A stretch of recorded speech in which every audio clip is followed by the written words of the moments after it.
Программа третьего дня фестиваля была насыщенной, но возможность пообщаться с президентом Абхазии журналисты не упустили.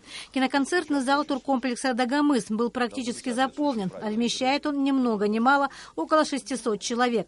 Председатель Союза журналистов России Всеволод Богданов представил слово президенту. Рауль Хаджимба выбрал верную тональность. Выступление было искренним и неформальным. Президент рассказал журналистам о новейшей истории Абхазии, подчеркнул, что ее народ всегда стремился сохранить свою идентичность. Выступление коснулось и тяжелого военного периода, времен блокады и отношений с Россией. Рауль Хаджимба отметил, что Абхазия благодарна России за финансовую помощь, которая оказывается с 2009 года, но подчеркнул, что страна сегодня всеми силами стремится развивать собственную экономику.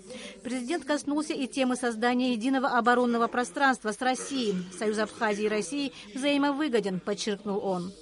Что касается военной тематики и пограничных сил, которые находятся. Это обеспечило не только безопасность самой Абхазии. Я не сомневаюсь, что так понимают многие, это безопасность и самой Российской Федерации. Что дает основание говорить о том, что мы, находящиеся на границе сфер влияния Запада и России, должны сделать все для того, чтобы отношения Абхазии и России развивались бы в самых тесных процессах.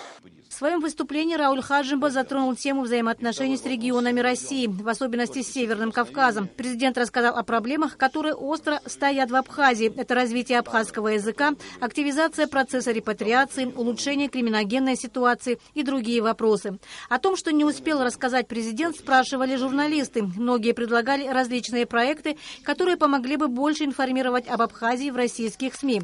По словам самих журналистов, встреча с президентом Абхазии оказалась полезной.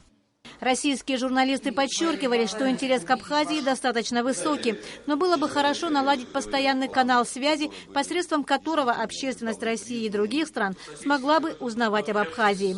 Балакварчия, Беслан Джинджоли, Абхазское телевидение.